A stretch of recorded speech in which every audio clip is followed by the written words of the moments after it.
마라나타 주님의 오심을 기다리고 준비하신 여러분의 삶 가운데 우리 주님의 은혜와 평안이 늘 함께 하시기를 주님의 이름으로 축복합니다.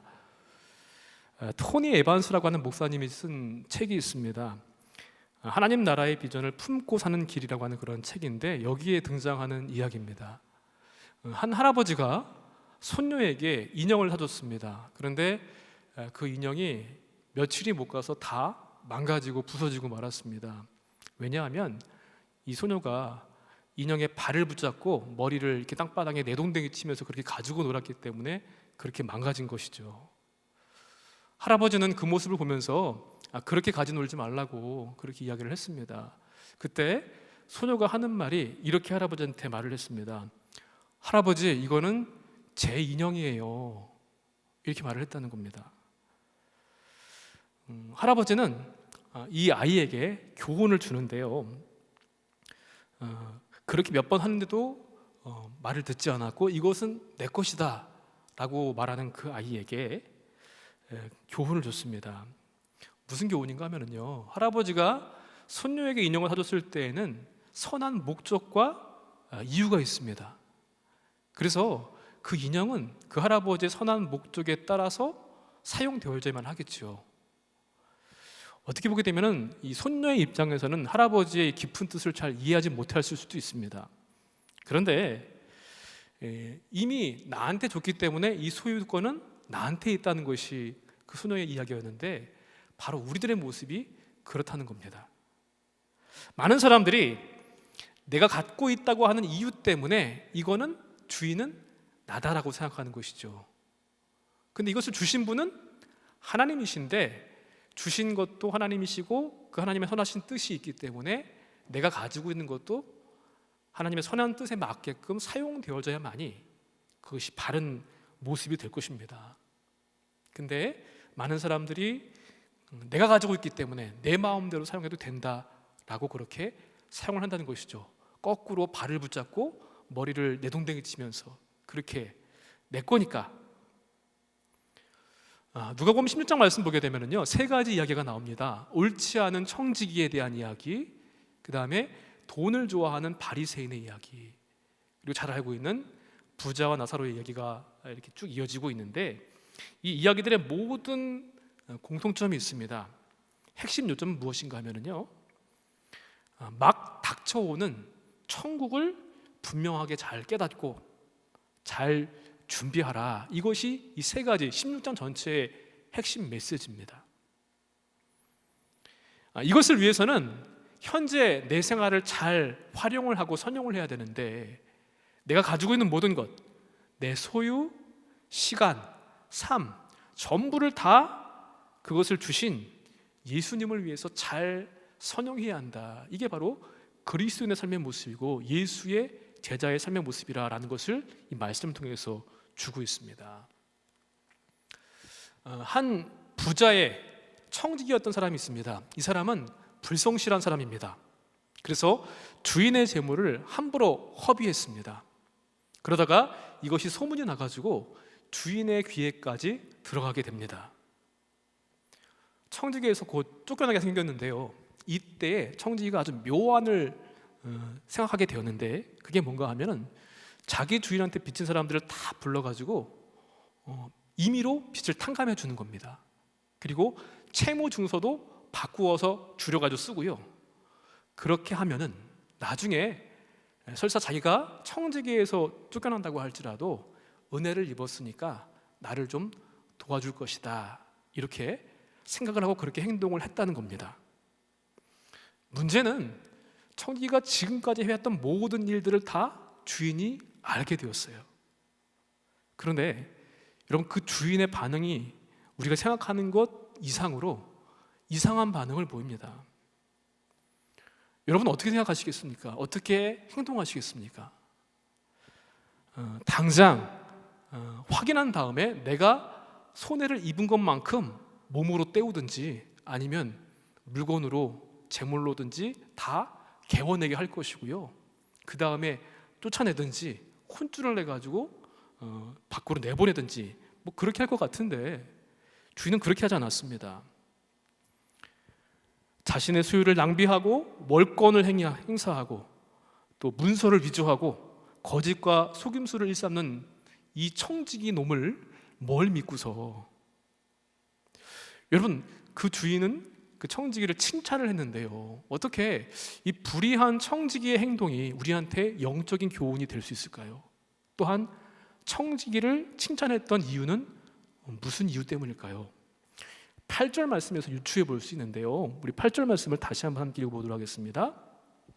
주인이 이 옳지 않은 청지기가 이를 지혜 있게 하였으므로 칭찬하였으니 이 세대의 아들들이 자기 시대에 있어서는 빛의 아들들보다 더 지혜로움이니라. 청지기는 옳지 않은 일을 했습니다.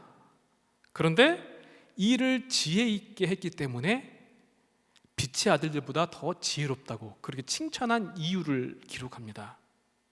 여러분 잘 보셔야만 합니다. 강조점이 어디에 있는가 하면은요, 청지기의 불성실, 부도덕, 비합리, 이거를 칭찬한 것이 아니라요, 미래를 준비하는 모습, 그가 취했던 재빠르고 지혜로운 행동을 칭찬한 겁니다. 예수님께서 말씀하시고자 하시는 것은 바로 이렇게 미래를 지혜롭고 재빠르게 행함으로 살아가야 된다, 이게 주시는 말씀이거든요. 여러분, 이것을 위해서 먼저 깨달아야 할 것이 있는데, 내가 누구인가 하는 것을 아는 것입니다. 먼저 우리는 하나님의 청지기이자 빛의 아들들입니다. 저와 여러분의 정체성이 무엇이냐? 청지기, 빛의 아들들입니다. 빛의 딸입니다. 앞에 15장 말씀에는요, 잃은 양 비유, 잃은 드라크마 비유, 탕자의 비유가 나오는데, 이 세 가지 비유는 누구한테 들려주신 것인가 하면은 바리새인들, 서기관들한테 주신 말씀이고요, 오늘 이 불의한 청지기의 비유부터 16장 말씀은 믿는 사람들, 제자들, 그리스도인들, 바로 저와 여러분한테 주시는 말씀입니다. 이미 예수님을 믿고 따르기로 했다고 한다면은 이렇게 살아야 한다라는 메시지를 주시는 거예요. 우리 1절 말씀을 다시 한번 읽어보겠습니다. 또한 제자들에게 이르시되 어떤 부자에게 청지기가 있는데 그가 주인의 소유를 낭비한다는 말이 그 주인에게 들린지라. 아멘. 누구한테 주셨다고요? 또한 제자들에게 이르시되. 먼저 잊지 말아야 할 것은 주인과 이 청지기의 관계입니다. 이 두 사람의 관계처럼 하나님과 우리와의 관계, 하나님과 제자들의 관계가 무엇이냐 하는 것입니다. 청지기라고 하는 말은요, 오이코노모스라는 말을 쓰는데, 집을 뜻하는 오이코스, 그 다음에 관리하다라는 말에 네모, 이게 합해진 말입니다. 그러니까 집을 관리하는 사람이 청지기입니다. 종과는 조금 다릅니다. 아마 고용된 사람들 가운데 청지기로 발탁된 사람이 이 일을 감당을 했을 겁니다. 종은요, 해고되고 말고 할 것도 없습니다. 그냥 내 소유예요. 그런데 청지기는 일종의 계약 같은 것이 있기 때문에 잘못하면 쫓겨날 수도 있는 것이고, 잘하면 그 일을 계속할 수도 있는 겁니다. 청지기라고 하는 것은 어떠한 존재이냐? 주인이 맡긴 일을 책임지고 감당하는 사람입니다. 마치 주인인 것처럼 하지만 일의 자세는 그렇게 해야 되겠지만 주인은 아닙니다. 그래서 내 몸, 시간, 재능, 물질, 이 모든 것을 다 가지고서 나를 고용한 주인을 위해서 최선을 다하고 충성을 다하는 것이 청지기입니다. 그런데 이 주인과 청지기와의 관계가 잘못됐습니다. 갈등이 시작됐습니다. 이제 신뢰할 수 없는 관계가 됐습니다. 누구 때문에요? 청지기 때문에. 그가 불성실했고 부도덕했기 때문에 그렇습니다. 그를 가리켜 표현한 말이 낭비한다라는 말을 쓰고 있습니다. 이 낭비한다라고 하는 말은 뭔가 하면요, 농부가 씨를 뿌릴 때 이렇게 막 흩어 뿌리는 거, 그것을 가리키는 말을 사용하고 있습니다. 앞에 나와 있는 탕자에 비해서요, 그 둘째 아들이 재물을 허랑방탕했다. 그 허랑방탕이 바로 이 같은 말입니다. 흩어 뿌리는 것. 아마 주인은 이 청지기가 일하는 곳과 좀 떨어져서 살고 있었던 것 같아요. 그래서 주인이 내가 하는 것을 다 모를 것이라고 생각을 했을 것이고요. 그래서 처음에는 아주 조금 부정을 저질렀습니다. 주인의 소유물에 손을 대기도 하고요, 임의로 사용하기도 하고, 그러던 것이 차츰차츰 바늘도둑이 소도둑 된다고 커지면서 소문도 나게 되었고요, 이 청지기 자리에서 쫓겨나게 된 겁니다. 주인과 청지기와의 갈등 관계는 원인은 누구한테 있었는가? 바로 이 청지기가 재산을 함부로 낭비했기 때문입니다. 자기는 청지기인데 재물의 주인이 아닌데 주인인 것처럼 청지기로서의 정체성을 망각한 것이죠. 마찬가지로 여러분, 하나님은 우리의 주인이시고 우리는 그분의 청지기인 줄로 믿습니다. 너희가 나를 택한 것이 아니요 내가 너희를 택했다고 말씀하셨고요. 물론 우리는 능력이 부족합니다. 그러나 누구든지 그리스도 안에 있으면 새로운 피조물이 된다라고 하는 말씀처럼 우리를 그렇게 청지기로 귀하게 사용하여 주신 것입니다. 주께서 이르시되 지혜 있고 진실한 청지기가 되라고 누가복음에 말씀해 주셨습니다. 하나님의 여러 가지 은혜를 받은 선한 청지기 같이 서로 봉사하라. 이게 바로 우리가 해야 할 정체성, 해야 할 일이거든요. 8절에도 말씀 보니까요, 또 다른 표현에 2세대의 아들들과 대조가 되는 빛의 아들이라고 하는 표현이 있습니다. 바로 저와 여러분이 그렇습니다. 우리는 청지기이고 빛의 아들과 딸인 존재가 우리의 정체성입니다. 그런데 주의 전도라고 하는 말이 있죠. 그것처럼 하나님은 주인이시고 나는 청지기인데 이 순서나 경중이 바뀌게 되면은 언제나 그 관계는 갈등의 관계가 될 수밖에 없습니다. 이 청지기처럼 하나님과 우리와의 관계도 마찬가지죠. 언제나 문제는 하나님께 있는 것이 아니라 나한테 있습니다. 내가 불순종하고 내가 충성하지 못했고 내가 가지고 있는 모든 것은 다 하나님의 것입니다. 누리고 있는 것, 크고 작은 것, 모든 것의 근원은 다 하나님께 있는데 그것을 관리하는 것이 바로 우리의 역할, 청지기의 일입니다. 그런데 사탄은요, 자꾸 우리가 주인인 것처럼 우리를 유혹합니다. 속입니다. 내 인생인데 네가 마음대로 해라. 네가 결정해야지. 자꾸 하나님이심을 잊어버리게 만듭니다. 그렇게 유혹합니다. 그러나 분명한 것은 주인은 하나님이시고 저와 여러분 청지기임을 기억하시기를 바랍니다. 하나님을 기쁘시게 하는 청지기, 그분이 원하시는 것인데요, 우리에게 허락하신 시간, 물질, 재능, 건강 모든 것을 잘 관리하는 선한 청지기가 되시기를 주님 이름으로 축복합니다. 또한 두 번째로는요, 오늘 말씀 가운데 다시 한번 보게 되는 것은 주인이신 하나님은 너무나 선하신 분이시다라고 하는 겁니다. 여러분, 이 주인은요 얼마나 부자인가 하는 것을 우리가 짐작해 볼 수 있는데 채무자가 빚진 양만 봐도 알 수 있습니다. 오늘 말씀 보니까 기름이 100마리라고 했습니다. 이게 1000데나리온의 가치가 있는 양이거든요. 한 데나리온이 노동자의 하루의 품삯이라고 한다면 거의 3년치 가까운 연봉에 해당하는 액수로 살 수 있는 미래양입니다. 또 농부가 8년 내지는 10년을 일해야만 거둘 수 있는 양의 그러한 기름과 밀을 빚졌다라고 하는 것은 얼마나 어마어마한 부자인 것을 알 수가 있고요. 내 자산을 스스로 관리할 수 없기 때문에 청지기를 뒀다는 것, 그만큼 부자라는 것을 우리가 알 수 있지요. 그런데 그 모든 것들을 주인은 청지기를 믿고 다 맡겼습니다. 사업도 재산도 스스로 관리할 수 있도록 하게 하면서 간섭이나 이런 것들 일체하지 않고 다 맡겨줬습니다. 자, 그러므로 청지기가 내 것을 허비한다, 낭비한다는 소문을 들었을 때 그 주인의 마음이 어땠을까요? 아마 그 배신감이란, 그 실망이란 이루 말할 수가 없었을 것입니다. 우리 2절 말씀 함께 읽어보겠습니다. 주인이 그를 불러 이르되 내가 내게 대하여 들은 이 말이 어찌 됨이냐? 내가 보던 일을 셈하라. 청지기 직무를 계속하지 못하리라 하니. 셈하라라고 하는 말은요, 그동안 내가 했던 일 다 재무 관련된 여러 가지 일들 다 가지고 와봐라, 이렇게 하고 있는데요, 쉬운 성경의 번역본을 보니까 조금 부드럽게 번역을 했더라고요. 어떻게 번역했는가 보니까요, 이렇게 되어 있습니다. 더 이상 자네를 일꾼으로 쓸 수가 없으니 자네의 일을 정리해 주게. 이건 참 좋은 주인 것 같아요. 여러분 어떻게 생각하십니까? 아니 이놈이 내가 너를 어떻게 믿었는데, 이게 저 마음인 것 같은데 그건 제 수준이고요, 주인의 수준은 좀 다르더라고요. 즉시 해고해도 시원찮을 판에 어떤 의미에서 또 다른 기회를 줬습니다. 한번 셈해봐라. 그동안 했던 거 다 가지고 와봐라. 여러분 그놈을 어떻게 믿고 그걸 다시 맡깁니까?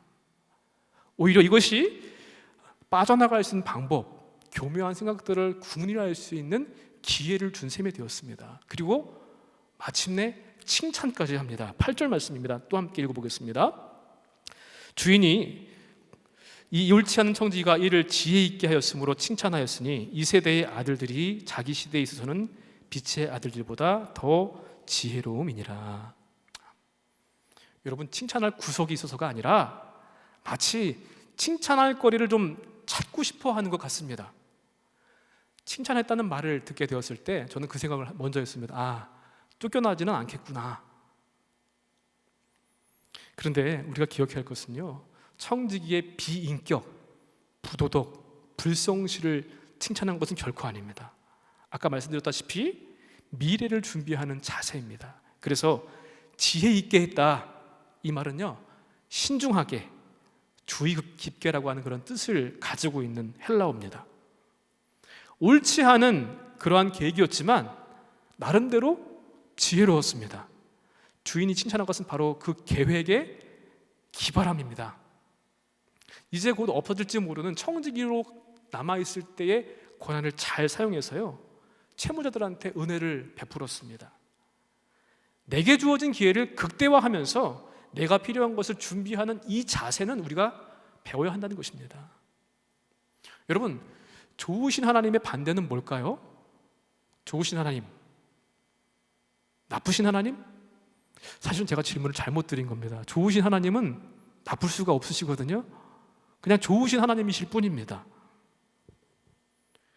그래서 처음 죄를 범했을 때도요, 하나님께서 아담한테 뭐라고 말씀하셨는가 하면, 아담아 내가 어디 있느냐. 이 말씀은 혼내려고, 심판하기 위해서 부르신 것이 아니라, 모르셔서 부르신 것이 아니라 화해하자, 죄를 용서를 구해라라고 하는 또 다른 기회였거든요. 마치 그거와 같이 내가 보던 일을 셈하라, 바로 주인의 그 마음은 아담아 내가 어디 있냐 말씀하신 하나님과 같은 마음이라 그렇게 믿습니다. 불의한 청지기에 대해서 칭찬하는 그 주인의 처사가 이해가 되지 않습니다. 근데 이해가 되지 않을 만큼 하나님께서 우리를 향하신 사랑이 바로 그와 같습니다. 바로 그 일을 위해서 인간의 몸을 입고 이 땅에 오신 날이 바로 성탄절 아닙니까? 여러분, 그렇게 좋으신 하나님을 기억하면서 찬양과 영광과 감사를 올려드리는 하나님의 청지기가 되시기를 주님 이름으로 축복합니다. 마지막으로 오늘 말씀 가운데 우리 깨달아야 될 믿음의 교훈은요, 좋으신 하나님의 청지기인 우리들은 세상보다 지혜로워야 한다는 말씀입니다. 우리 8절 말씀 하반절을 좀 우리 같이 읽으시면서 좀 눈여겨보시면 좋겠습니다. 주인이 이 옳지 않은 청지기가 이를 지혜 있게 하였으므로 칭찬하였으니 이 세대의 아들들이 자기 시대에 있어서는 빛의 아들들보다 더 지혜로움이니라. 아멘. 예수님께서 이 불의한 청지기를 통해서 말씀하고 싶으신 결론입니다. 이 시대의 아들들이 자기 일을 처리하는 데 있어서는 빛의 아들들보다 더 지혜롭다, 슬기롭다. 죄인들은 일시적인 행복을 위해서도 이렇게 집중하고 자기의 지혜를 총동원해서 최선을 다하는데, 앞에 다가오고 있는 천국, 하나님 나라, 그것을 준비하는 너희들의 모습은 그것보다 더 지혜로워야 한다, 이 말씀입니다. 여러분, 이 세대의 아들들이 누굽니까? 하늘나라, 하나님과는 관계가 없는 사람들입니다. 관심도 없고요. 그런데 그런 사람들조차도 일시적으로 가치가 있는 재물을 위해서 그렇게 애쓰고 힘쓰는데, 일시적인 것이 아니라 영원한 가치, 하늘나라, 하나님, 그것을 준비해야 할 빛의 아들들이 그보다 못해서 되겠느냐라는 말씀을 주신 것입니다. 영원한 세상을 향하는 빛의 아들들은요, 하늘의 보화를 쌓아두고 미래를 준비하는 일에 시간을 아껴서 그보다 더 많은 열정과 생각과 노력과 지혜를 집중하는 줄로 믿습니다. 너희가 전에는 어둠이더니 이제는 주 안에서 빛이라, 빛의 자녀들처럼 행하라고 말씀하였습니다. 그래서 9절 이하의 말씀 보게 되면요, 이제 실천편이 나와 있습니다. 그럼 어떻게 해야 하느냐? 9절 말씀 보니까요, 불의한 재물로 친구를 사귀라고 했습니다. 재물을 친구, 세상 친구가 아니라 하늘 친구, 또 복음 사역과 하나님 나라를 위해서 선용할 수 있어야 한다는 것입니다. 그것을 우리한테 일깨워 주시는 것입니다. 또한 어떻게 주인의 것을 가지고 함부로 지가 탕감해주고 그럴 수 있느냐? 사실 우리도 마찬가지 모습이거든요. 하나님 것을 가지고 내 것인 것처럼 생각할 때가 얼마나 많이 있습니까? 우리가 가진 모든 것은 다 하나님의 것입니다. 불의한 재물에도 충실하지 않으면서 누가 참된 것으로 맡기겠느냐라고 11절에 말씀하신 이유도 바로 그와 같은 이유 때문에 그렇습니다. 너희는 먹든지 마시든지 무엇을 하든지 다 하나님의 영광을 위하여 하라 라고 고린도전서 10장 31절에 말씀했습니다. 그래서 우리는 하나님 자리에 어떠한 것도 거기에 대신에 두어서는 안 됩니다. 종은 두 주인을 섬길 수 없습니다. 혹 이를 미워하거나 저를 사랑하거나 뒤집어서 사랑하고 미워하거나 할 수밖에 없거든요. 중간은 없습니다. 하나님께 속한 사람은 재물이나 물질적인 것을 섬기지 않습니다. 자신을 영원하지 못한 것에 낭비하고 우리의 시간과 물질 낭비하는 것이 아니라 심지어 불의한 재물이라고 할지라도 영원한 것을 위해서 투자할 수 있고 열심을 낼 수 있는 지혜가 더욱더 필요한 때입니다. 사랑하는 성도 여러분, 참 좋으신 하나님의 청지기이자 빛의 아들과 딸로 부름받은 우리들이 그에 마땅하게 지혜롭게 빛의 자녀로 살아갈 수 있고 행할 수 있는 그런 지혜가 있기를 원하고요, 지혜를 행할 수 있는 믿음대로 살아가실 수 있는 우리 모두가 되시기를 주님의 이름으로 간절히 축원을 드립니다.